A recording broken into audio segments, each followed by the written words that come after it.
Now, optical isomerism, example of optical isomerism. So what is optical isomerism? Isomerism in which compound rotate PPL light in clockwise or anti-clockwise. These isomers are known as optical isomer and phenomena is known as optical isomerism. Next, condition of optical isomerism, coordination number 6, minimum 1 bidentate ligand presence, compound not superimposed on each other and chiral center must be present. तो चलो कुछ examples की बात कर लेते हैं. तो जैसे when 3 bidentate ligand are present, तो फर्स्ट एग्जांपल Cr En का थ्राइस हॉल ब्रैकेट पर चार्ज +3 एंड Cr DMG का thrice both complex have 3 bidentate ligand but different. It have similar donor group but it have different donor group. So what is structure of this and this, and what types isomer form this and this example. Next, first example Cr, sorry structure की बात कर रहे हैं हम, तो यहां पर बन जाएगा आपके पास Cr 1 2 3 4 5 6 En का thrice bidentate ligand first, bidentate ligand second and bidentate ligand third. Now this is here. Now in presence of mirror, because in optical isomerism mirror condition is must be required. तो जब आप इसको mirror में देखते हो तो left part किस side में हो जाएगा, राइट साइड में हो जाएगा. तो चलिए, तो इसका D और L तो अपन बाद में ट्रिक से देखेंगे, बट इसको हम पहले आइडेंटिफाई करते हैं कि इसका ये सुपरइम्पोज है या नहीं है. तो क्या होगा, जब इसको आप मिरर में देखोगे तो लेफ्ट पार्ट राइट साइड में, मींस ये इधर आ जाएगा. नेक्स्ट ये जस्ट अपर की साइड और लेफ्ट साइड राइट साइड चला जाता है. ये right side sorry left side right side में चला गया और ये चार्ज कहां लग गया आपका, यहां लग गया. चेक करो सुपरइम्पोज है या नहीं. सुपरइम्पोज का मींस आपने चिरलिटी आपने पढ़ा होगा, चिरल सेंटर आपने पढ़ा होगा. तो चिरलिटी में क्या होता था दोस्तों, ये आपका जो हाथ है ये कैसे दिखता है, ऐसे. मतलब जो लेफ्ट पार्ट है वो किधर आ गया, राइट साइड में आ गया. अब जब आप इसको एक दूसरे पर क्या करोगे, क्लोजली एक दूसरे पर क्या करोगे, मतलब यूं चिपकाओगे, क्लोजली इसको एक दूसरे के इन फ्रंट में लाओगे, तो लाने से ये जो आपके अंगूठे ये आउटसाइड रह गए, दैट मींस ये सुपरइम्पोज नहीं है. ये कंडीशन आपकी कैसी है, सुपरइम्पोज है, बट ये कंडीशन सुपरइम्पोज नहीं है. मींस एक दूसरे पर आप क्या करते हो उसको, मतलब यूं कह सकते हो कि एक दूसरे पर स्प्लिट करते हो, उसको आप फ्लिप करोगे एकदम. तो नेक्स्ट चलिए, तो इस पार्ट को इस पार्ट पे आपने क्या किया, यहां से पुश किया, तो ये वाला पार्ट शट. तो ये वाला पार्ट कहां से निकला, यहां से. ये वाला पार्ट कहां से निकला, यहां से. ये वाला पार्ट कहां से निकला, यहां से. सिमिलर पार्ट ने सिमिलर पार्ट को क्या नहीं किया, उसको यूं कह सकते हो आप, शेडेड नहीं किया. और शेडेड नहीं किया दैट मींस ये सुपरइम्पोज नहीं है, और सुपरइम्पोज नहीं है इसका मतलब ऑप्टिकल आइसोमेरिज्म है. डी और एल को अपन बाद में देखेंगे, पर अभी केवल इतना सा देखो सुपरइम्पोज है नहीं है. अगर सिमिलर पार्ट को शेडेड कर दे, उसको दबा दे, दैट मींस वो क्या है आपका, वो सुपरइम्पोज नहीं है.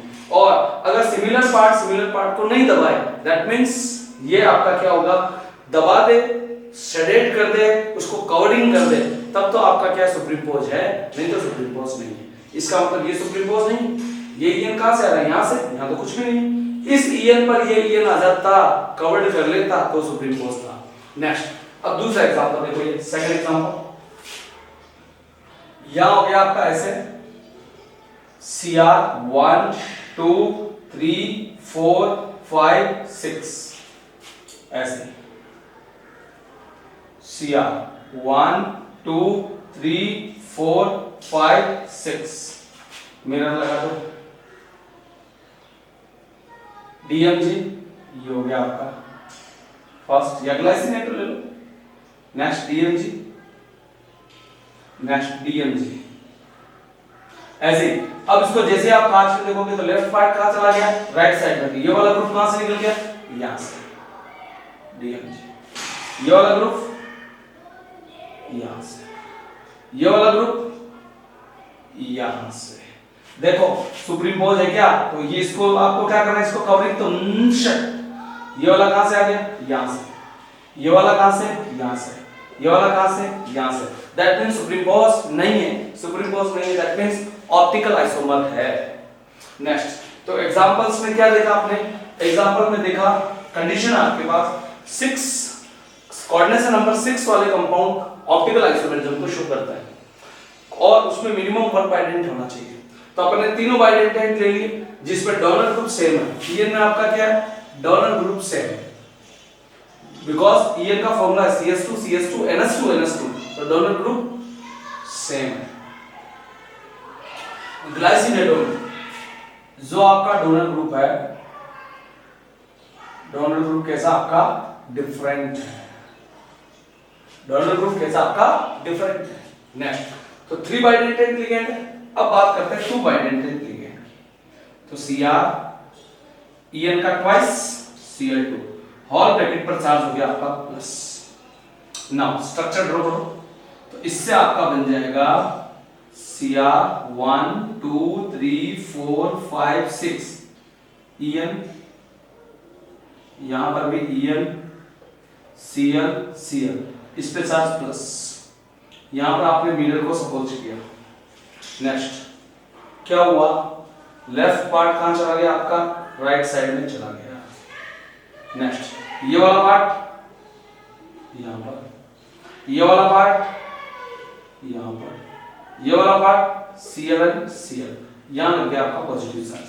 करो देखिए एक दूसरे पर सुपरइम्पोज हो रहा है क्या, इसको आपने इस पर कवर किया, ये वाला यहां से। देखो ये वाली साइड किस पे आनी चाहिए, इसका मतलब है पूरा का पूरा दब जाए, तो इसको आपने यूं उठा के ऐसे यहां और यहां, तो इस ईएन पर कौन आया, खाली पार्ट, इस खाली पार्ट पे कौन आया, ईएन, और ये वाला ईएन कहां से निकल गया आपका, ये वाला ग्रुप, जब ये वाला ग्रुप इस पे है तो ये ईएन कहां से निकल गया, यहां से। दैट मींस सेम ग्रुप ने सेम ग्रुप को कवरिंग नहीं किया, दैट मींस सुपरइम्पोज नहीं है, सुपरइम्पोज नहीं है, दैट मींस ऑप्टिकल आइसोमर है। All are optical isomer, but आपको आइडेंटिफाई करना है डी फॉर्म और एल फॉर्म कब बनेगा, वो 2 मिनट बाद मैं आपको ट्रिक से बताऊंगा। Next last example, 3 bidentate, donor group same different, 2 bidentate. अब हम बात करते हैं 1 बाइडेंटेड की। तो एग्जांपल हो गया आपका Cr En NH3 का ट्वाइस Cl2, यहां हो गया आपका पॉजिटिव चार्ज, तो ये बन जाएगा आपका ऐसे कुछ Cr 1 2 3 4 5 6 En, ये NH3 Cl Cl, ऑल पर चार्ज प्लस, मिरर लगा दो। Next left part right side में, ऑप्टिकल आइसोमरिज्म है तो लेफ्ट पार्ट राइट साइड में, दैट मींस ये वाला En यहां से, ये वाला यहां से, ये वाले ग्रुप Cl एंड Cl, ये वाला ग्रुप प्लस, इसको आप इस पे क्या करो, कवर्ड करो, इसको शट, तो ये वाला En कहां से आ गया, यहां से। अब यहां कौन है, NH3, और ये NH3 किस पे हो गया आपके पास कवर्ड, En पे, ये NH3 किस पर कवर्ड हो गया, Cl पर। मींस एक जैसे ग्रुप को कवर्ड नहीं किया, दैट मींस सुपरइम्पोज नहीं है, तो ऑप्टिकल आइसोमर है।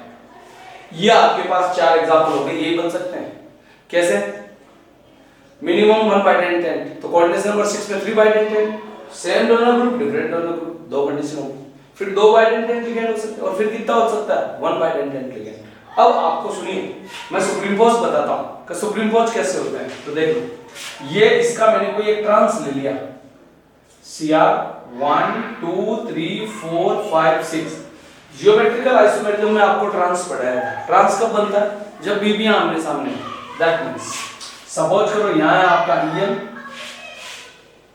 यहां आपका En Cl एंड Cl। जब आप इसको मिरर में देखोगे तो मिरर में देखने के बाद यहां Cr 1 2 3 4 5 6, left part right side में, तो ये En यहां, ये वाला En किधर हो गया, यहां Cl और Cl। आपने इसको इस पर कवर्ड किया तो इस EN किससे कवरिंग होगी, EN से, और ये EN भी EN से।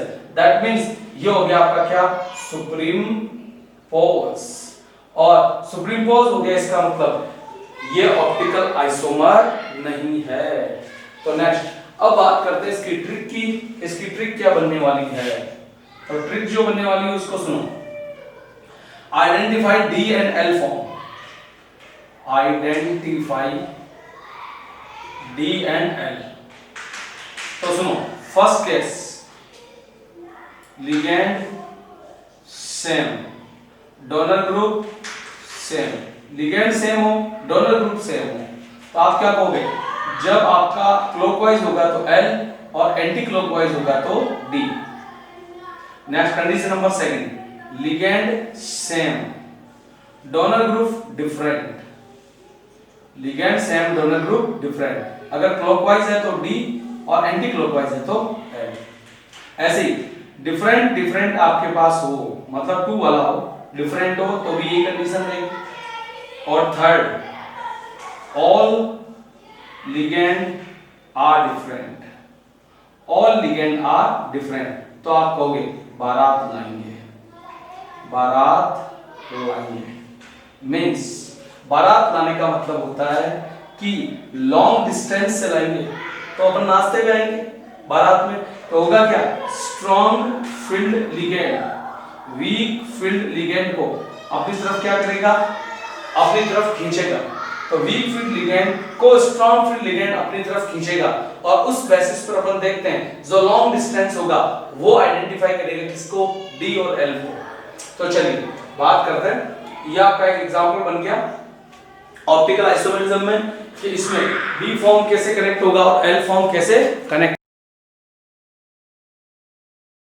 How you find D and L form? Ligand same, donor group same, clockwise L, anti-clockwise D. Ligand same, donor group different, clockwise D and anti-clockwise L. All are different, then also clockwise D and anti-clockwise L. And all are different, then draw a line. Then draw a line towards weak field ligand to strong field ligand. ठीक है, तो चलिए अपन देखते हैं। अब इसको अपन क्या करते हैं, रोटेट करेंगे। तो कोई चीज कहां से रोटेट होगी, अपर साइड से रोटेट होगी। तो जैसे अपर साइड में ये आपकी लाइन है, ये अब ये आपका टॉप साइड है और ये बॉटम है, तो आप इसको ऐसे क्या करोगे, रोटेट करोगे, इसको भी आप ऐसे रोटेट करोगे। तो देखो ये किस तरफ हो गया आपका क्लॉकवाइज, ये कैसा हो गया एंटी क्लॉकवाइज, पर लिगेंड सेम है, डोनर ग्रुप भी सेम है, तो ये हो गया आपका L और ये हो गया आपका D। नेक्स्ट उधर चेक करो, लिगेंड सेम है बट DMG में डोनर ग्रुप डिफरेंट है। होगा क्या आपका, अगर ये आपका अपर साइड है, ये लोअर है, ये उच्चतम भाग है, ये निम्नतम भाग है, तो ये ऐसे ही घूमेगा। ठीक है, कहां से कहां, अपर से लोअर पार्ट की तरफ। तो जब इसको ऐसे घुमाओगे तो ये कहां से घूमेगा, ऐसे। करना क्या है, आपको जो पार्ट हाइट पे है उसको लोअर साइड में ले जाना है, उसको कहते हैं रोटेशन। तो जब रोटेशन क्लॉकवाइज आ गया तो ये हो गया आपका D और ये क्या हो गया आपका L। ऐसे ही इसमें लिगेंड डिफरेंट है तो वापस वही अपर से लोअर की तरफ घुमाया, अपर से लोअर की तरफ घुमाया। तो जब लिगेंड सेम और डोनर ग्रुप डिफरेंट है और डिफरेंट है, ये तो सारे ये डिफरेंट है, सारे डिफरेंट नहीं है, डिफरेंट है, दैट मींस ये चला गया आपका क्या D और ये हो गया आपका L। अब देखिए सारे अलग अलग है, तो स्ट्रॉन्ग फील्ड और वीक फील्ड का पता कैसे चलेगा, तो ये ध्यान रखना आप कि जब लिगेंड के डोनर ग्रुप में कार्बन और नाइट्रोजन है तो वो रिप्रेजेंट करते हैं स्ट्रॉन्ग फील्ड लिगेंड को। देखो इसमें हमारे पास 3 टाइप के लिगेंड है, EN, डोनर ग्रुप N और N। यहां पर भी है और Cl में डोनर ग्रुप Cl है, बट ये बाइडेंटेंट है, तो ये बाइडेंटेंट लिगेंड सबसे स्ट्रॉन्ग और ये मोनोडेंटेंट सबसे वीक। अब वीक से स्ट्रॉन्ग की तरफ आप क्या करोगे, उसको यूं कर सकते हैं, पुल करेंगे, खींचेंगे। तो जैसे आप इसको खींचोगे तो डायरेक्ट आ गया, और ये लॉन्ग डिस्टेंस से आया तो बारात तो वही मानी जाएगी जो लॉन्ग डिस्टेंस से आती है। और देखो लॉन्ग डिस्टेंस में कैसा फॉर्म है आपका, एंटी क्लॉकवाइज, दैट मींस ये कैसा हो गया आपका L। ऐसे ही इसमें भी आप आइडेंटिफाई करो बाइडेंटेंट और मोनोडेंटेंट को। कहां से? ये तो इसको शॉर्टकट से खींचेगा, ये इसको लॉन्ग डिस्टेंस से खींचेगा, और जो लॉन्ग डिस्टेंस से खींचता है वो कैसा होता है आपके पास? बेटर होता है। तो ये हो गया आपका डी, ये हो गया एल। तो आइडेंटिफाई कैसे किया? लिगेंड सेम, डोनर ग्रुप भी सेम। तो जब क्लॉकवाइज आ रहा है, क्लॉकवाइज आ रहा है तो क्या होगा? एल, और जब एंटी क्लॉकवाइज घूम रहा है तो क्या होगा आपका? डी। ऐसे ही सुनिए, लिगेंड सेम, डोनर ग्रुप आपका डिफरेंट डिफरेंट। तो जब क्लॉकवाइज घूमेगा तो हो गया डी, और जब एंटी क्लॉकवाइज घूमेगा तो क्या हो गया आपका? एल हो गया। नेक्स्ट, उसके बाद अगर दो बाइडेंटेंट लिगेंड है तो डिफरेंट में ही काउंट होते हैं। तो जब डिफरेंट में काउंट होगा तो क्लॉकवाइज डी और एंटी क्लॉकवाइज क्या हो गया आपका? एल। और सारे ही लिगेंड डिफरेंट डिफरेंट हो तो फिर बारात लाओ, और जो लंबी बारात होती है वो अच्छी मानी जाती है। That means strong field ligand weak field को खींचेगा, और जो मैक्सिमम डिस्टेंस होगा, अगर मैक्सिमम डिस्टेंस एंटी क्लॉकवाइज है तो एल, और क्लॉकवाइज है तो क्या बनेगा आपका? डी बनेगा। This is identify of isomer of optical या optical isomer, identification of optical isomerism. Now bonding in coordination chemistry, अगला टॉपिक इसमें स्टार्ट कर रहे हैं हम। Bonding in coordination chemistry. Bonding in coordination chemistry. There are 4 type bonding, which is first Werner theory. First is Werner's theory. पहली होगी आपके पास Werner's theory. Second होगी आपके पास valence bond theory VBT. Third होगी आपकी crystal field theory, and fourth होगी आपके पास लिगेंड फील्ड थ्योरी। ये हमारे कोर्स में नहीं है, कोर्स में तो वर्नर्स थ्योरी भी नहीं है, पर हमें थोड़ी बहुत डिटेल उसकी पढ़नी है। तो देखो, वर्नर्स थ्योरी का जो आपने रिप्रेजेंटेशन किया वो था Alfred Werner. Alfred Werner, father of coordination chemistry. तो क्या? Werner's theory proposed by Alfred Werner.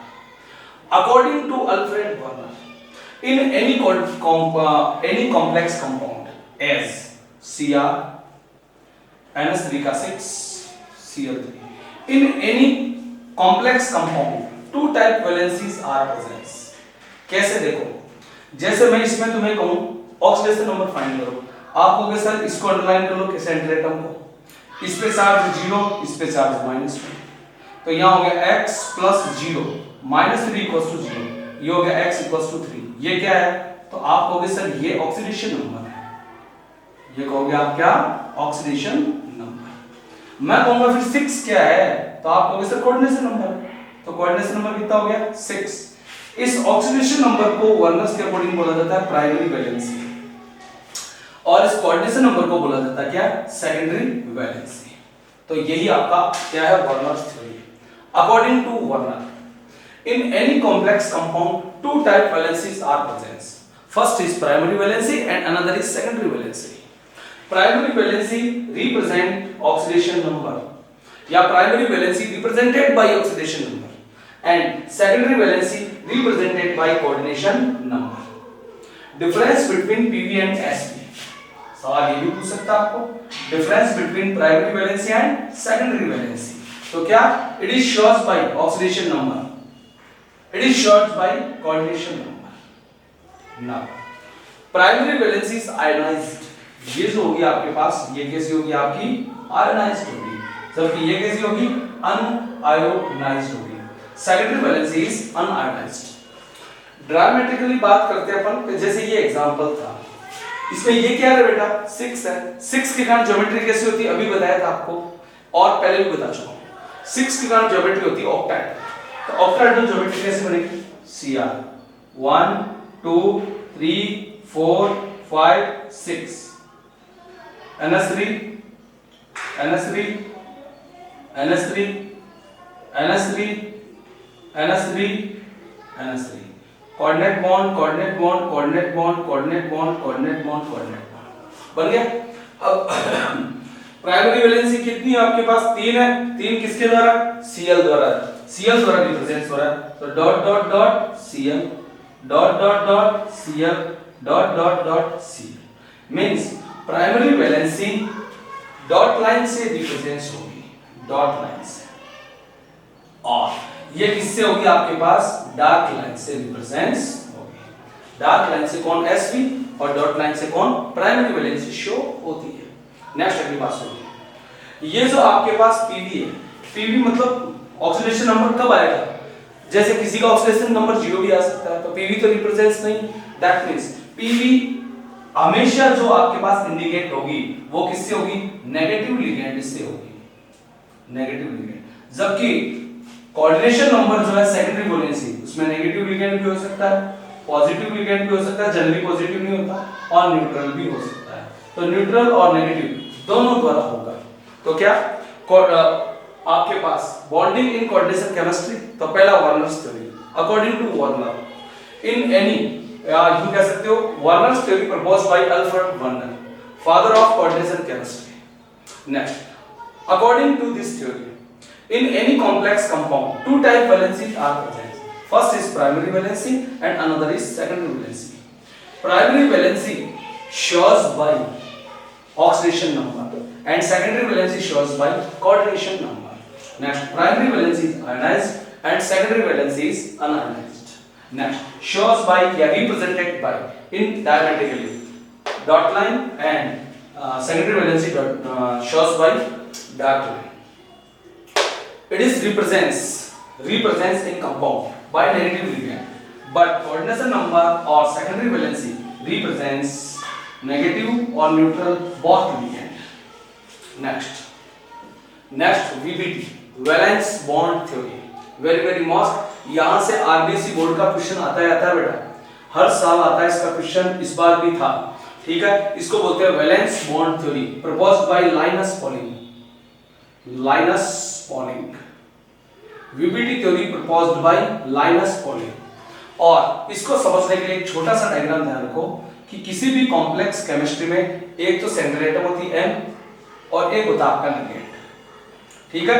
Ligand, तो फर्स्ट पॉइंट क्या आपका, first ligand donate lone pair to central atom, ligand donate lone pair to central atom, central atom को ये अपना lone pair donate करता है। सेकंड पॉइंट, ये अपना लोन पेयर सेंट्रल एटम को देगा। सेंट्रल एटम हमेशा डी ब्लॉक की होती है, जिसमें डी ऑर्बिटल्स कैसे होने चाहिए, वैकेंट होने चाहिए। तो central metal have vacant D orbitals, vacant D orbital, vacant D orbital, orbitals vacant D orbital होने चाहिए। थर्ड पॉइंट, ये लॉन पेयर डोनेट करेगा, इसके पास क्या होना चाहिए, वैकेंट डी ऑर्बिटल, ये देगा ये लेगा और दे लेकर क्या बना देगा, कोऑर्डिनेट बॉन्ड, ठीक है। तो क्या by donating lone pair, by donating lone pair of ligand and by accepting lone pair by central atom form coordinate bond on the basis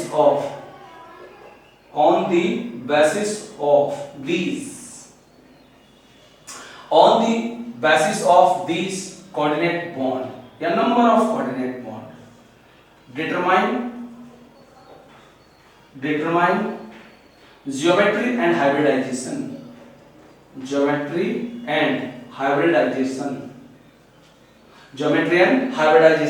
ठीक है। तो क्या कर सकते हो आप, ये अपने लॉन पेयर डोनेट करेगा, ये एक्सेप्ट करेगा और उनके इसके डोनेट करने के बाद, इसके एक्सेप्ट करने के बाद नंबर ऑफ कोऑर्डिनेट बॉन्ड की बेसिस पर हाइब्रिडाइजेशन और ज्योमेट्री का क्या होगा, डिटरमिनेशन होगा। और this is highly achievement of UBT, this is highly achievement of UBT, यही यूबीटी की सबसे बड़ी उपलब्धि है।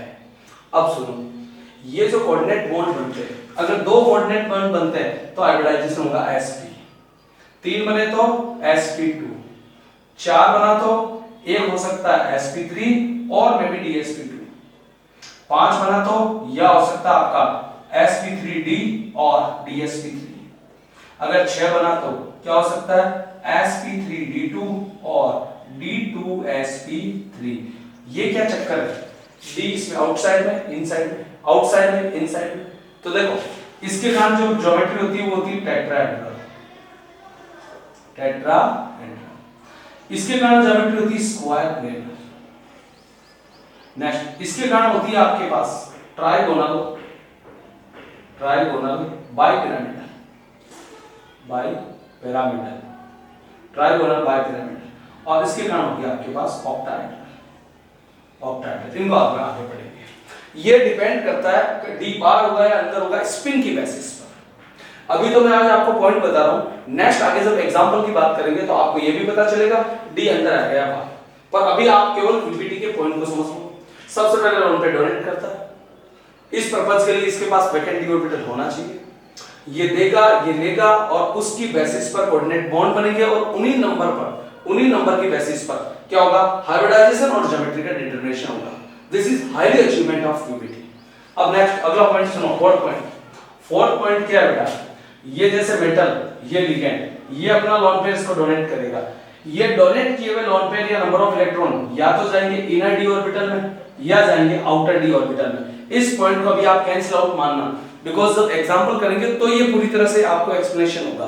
बस आपको अभी ये ध्यान रखना है इसके द्वारा डोनेट किए गए लोन पेयर अगर आउटर डी ऑर्बिटल में जा रहे हैं, आउटर डी में, तो बनता है आपका आउटर स्पीड, आउटर, और इसको बोल सकते हो आप हाई स्पीड, हाई स्पीड।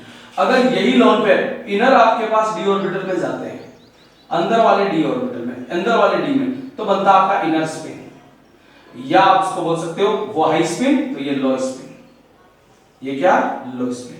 तो क्या ligand donate lone pair to central atom if these lone pair or number of electrons are localized in outer d orbital, then for outer or high spin. If they are arranged in inner d orbital, then form inner or lower spin complex. Next, अगर fifth point, ये अपना lone pairs को donate करता है, चाहे वो outer D में जाए चाहे इनर डी में जाए, चाहे तो आउटर में जाए, चाहे तो आउटर में जाए और चाहे किस में जाए, इनर में जाए। अगर वो अनपेयर्ड फॉर्म से सेट हो गए, उसमें पेयरिंग नहीं हुई, तो आपके पास जो उसकी नेचर होगी वो होगी पैरामैग्नेटिक, पैरामैग्नेटिक। और अगर वो पेयर्ड फॉर्म में चले गए तो उसकी नेचर होगी आपके पास डायामैग्नेटिक। तो ये होगी पैरामैग्नेटिक और ये कैसी होगी, डायामैग्नेटिक। और लास्ट और सिक्स पॉइंट क्या है आपका, सिक्स पॉइंट बन सकता है, देखो बैक बॉन्डिंग। डायरेक्ट क्वेश्चन आता है बोर्ड में, ये 1 मार्क्स क्वेश्चन। बैक बॉन्डिंग क्या होती है, तो ये तो आपकी मेटल है, ये लिगेंड है। हमेशा कॉम्प्लेक्स केमिस्ट्री में जो सेंट्रल इलेक्ट्रॉन होती है ये होती है डी ऑर्बिटल की, और डी ऑर्बिटल का जो शेप होता है बाइडम्बल शेप, और लिगेंड जो होता है पी ब्लॉक का होता है। तो होगा क्या आपके पास, जब ये अपना लोन पेयर्स को डोनेट करेगा तो ये तो हो जाएगा वैकेंट, ये तो कैसा हो गया, वैकेंट। और जब लोन पेयर इसके पास चला जाएगा सेंट्रल एटम के पास, तो वो कैसा होगा आपके पास, वो होगा आपके पास फुलफिल, हाफ फिल्ड। इसको बोल सकते हो आप हाइब्रिडाइज ऑर्बिटल। ये हो गया आपका हाइब्रिडाइज ऑर्बिटल। तो क्या वैकेंट ऑर्बिटल इसमें, और फर्स्ट बॉन्डिंग ये बनेगा क्योंकि इसको लोन पेयर डोनेट करेगा तो सिग्मा बॉन्ड बनेगा।